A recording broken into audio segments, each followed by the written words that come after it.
After Jesus had dinner with his disciples, he went with them to a place called Gethsemane, and he said to them, "Sit here while I go over there and pray." He took Peter and the 2 sons of Zebedee with him, and he became sorrowful and troubled. And he said to them, "My soul is overwhelmed with sorrow to the point of death. Stay here and keep watch with me." Going a little further, he fell with his face to the ground and prayed, "My Father, if it's possible, may this cup be taken from me. Yet not as I will, but as you will." Then he returned to his disciples and found them sleeping. "Couldn't you men keep watch with me for 1 hour?" he asked Peter. "Watch and pray so that you'll not fall into temptation. The spirit is willing, but the flesh is weak."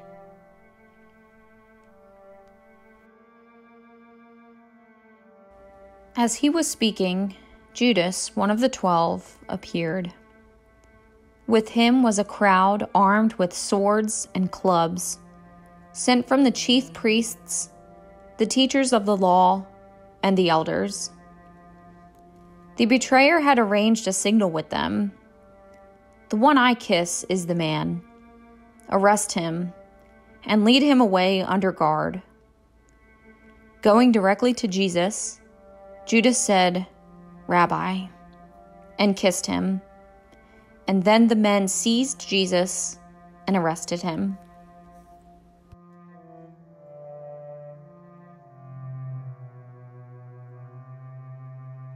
At daybreak, the council of the elders of the people, both the chief priests and the teachers of the law, met together, and Jesus was led before them. "If you are the Messiah," they said, "tell us." Jesus answered, "If I tell you, you won't believe me, and if I asked you, you wouldn't answer. But from now on, the Son of Man will be seated at the right hand of the mighty God." They all asked, "Are you then the Son of God?" And he replied, "You say I am." Then they said, "Why do we need any more testimony? We have heard it from his own lips."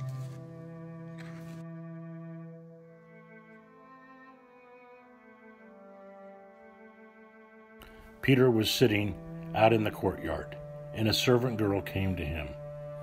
"You also were with Jesus of Galilee," she said, but he denied it before all of them. "I don't know what you're talking about," he said. Then he went out to the gateway, where another servant girl saw him and said to the people there, "This man was with Jesus of Nazareth." And again he denied it, with an oath, "I don't know the man." After a little while, those standing there went up to Peter and said, "Surely you are one of them. Your accent gives you away." Then he began to call down curses on them and swore to them, saying, "I don't know the man." Immediately a rooster crowed, and Peter remembered the words Jesus had spoken. "Before the rooster crows, you will disown me 3 times." And Peter wept bitterly.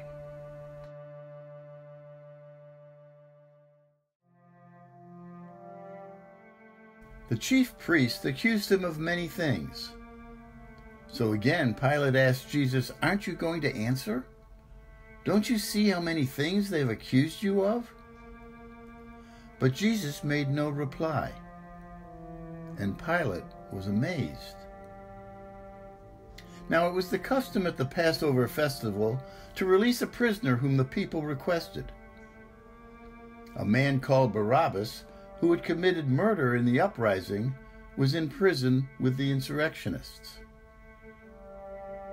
Pilate asked the crowd if they wanted him to release the King of the Jews, knowing it was out of self-interest that the chief priests had handed over Jesus. But the priests stirred up the crowd to have Pilate release Barabbas instead. "So what shall I do with the one you call King of the Jews?" he asked. "Crucify him," they shouted. "But what crime has he committed?" The crowd wouldn't stop shouting, "Crucify! Crucify!" So to satisfy them, Pilate released Barabbas.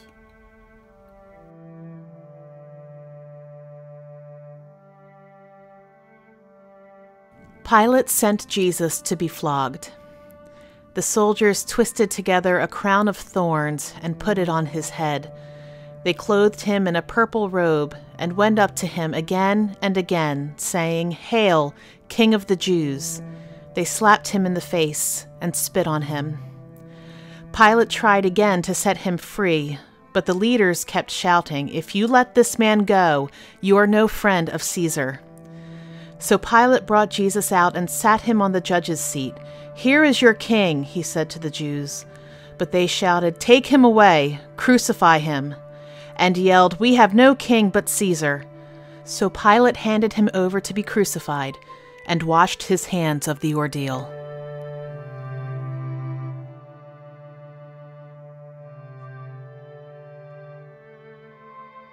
So the soldiers took charge of Jesus.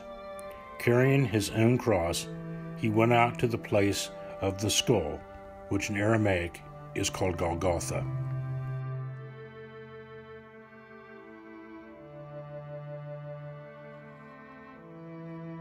Again and again the soldiers struck him on the head with a staff and spit on him as he stumbled with the cross. The soldiers seized Simon from Cyrene, put the cross on him, and made him carry it behind Jesus.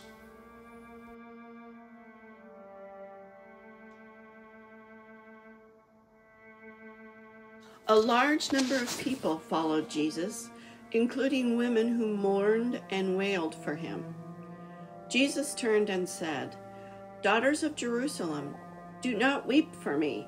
Weep for yourselves and for your children. For the time will come when you'll say, 'Blessed are the childless women, the wombs that never bore, and the breasts that never nursed.' Then they will say to the mountains, 'Fall on us,' and to the hills, 'Cover us.' For if people do these things when the field is green, what will happen when it is dry?"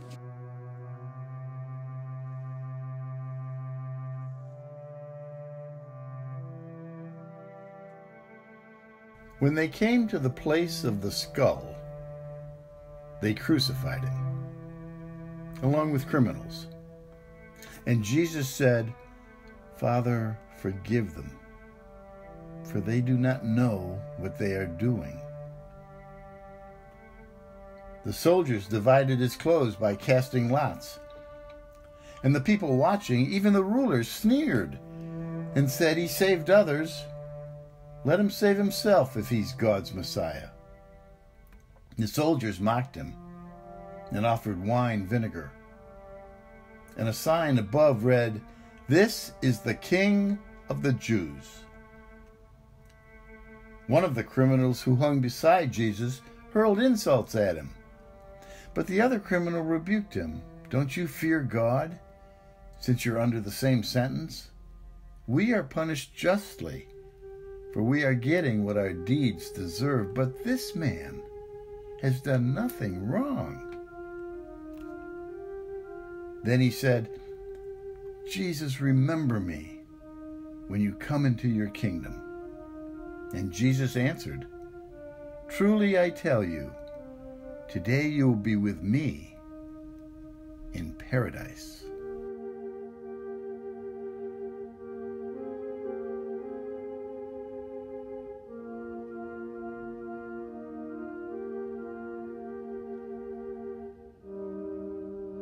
Near the cross of Jesus stood his mother's sister, Mary, the wife of Clopas, and Mary Magdalene. When Jesus saw his mother there, and the disciple whom he loved standing nearby, he said to her, "Woman, here is your son." And to the disciple, "Here is your mother."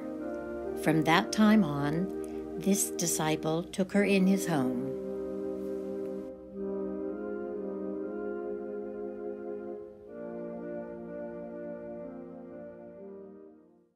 It is finished.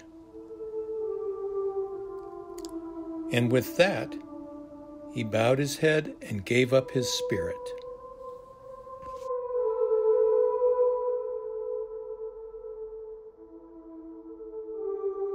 The next day was to be a special Sabbath. Because the Jewish leaders didn't want the bodies left on the crosses, they asked Pilate to have legs broken and the bodies taken down. The soldiers broke the legs of the men who had been crucified with Jesus, but when they came to him, he was already dead, and they didn't break his legs. Instead, a soldier pierced his side with a spear, bringing a sudden flow of blood and water. The man who saw it gave testimony, so that you also may believe.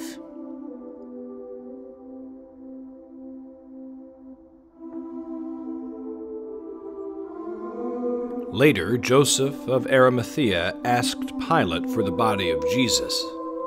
Joseph was a disciple of Jesus, but secretly because he feared the Jewish leaders. With Pilate's permission, he took the body away and was accompanied by Nicodemus.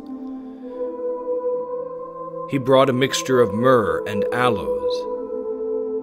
Taking the body, the two wrapped it with spices and strips of linen.